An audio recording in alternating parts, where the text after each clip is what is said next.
来台湾看世界，来看乌克兰的南部和俄罗斯的占领区有一座的大坝，可能是遭受到攻击风炸掉。若出大水，甲烟花滚来的地区拢淹掉，搁造成着大量的机油流出来，威胁到环境生态。讲当地已经有超过1万人紧急来撤离，是引发着人道、经济甲生态的灾难。乌克兰甲俄罗斯是互相来指责，拢讲是对方来破坏这个大坝。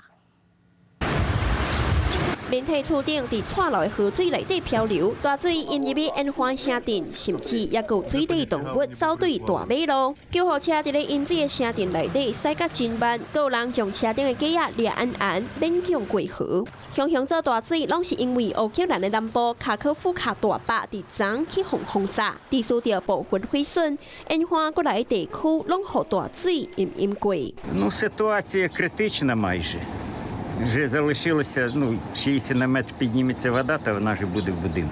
当地紧急疏散超过17000多人。乌克兰方面表示，有24个定居的所在去互大水淹过，而且大坝毁损地数超过150吨的机油流入河水，恐惊会危害到环境的生态。Лише повне звільнення української землі від російських окупантів гарантуватиме, що таких терактів більше не буде. 乌克兰的总统泽伦斯基以毁灭性环境炸弹来未破坏大坝行为，而且表示检方已经参国际刑事法庭来指接，要互国际司法介入调查。那到底是谁破坏大坝？乌克兰甲俄罗斯拢互相指控是对方所做的。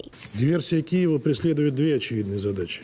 Во-первых, привлечь себе максимальное внимание с целью создания благоприятных возможностей для перегруппировки подразделений ВСУ.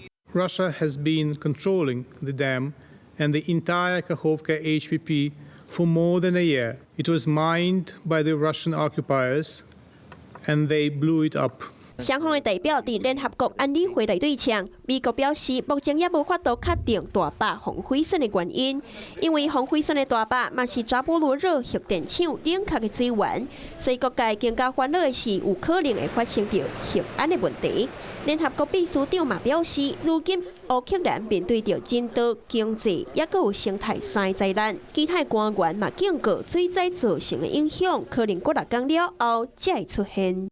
晚间9点，邀请您与世界同步，60分钟掌握全球脉动。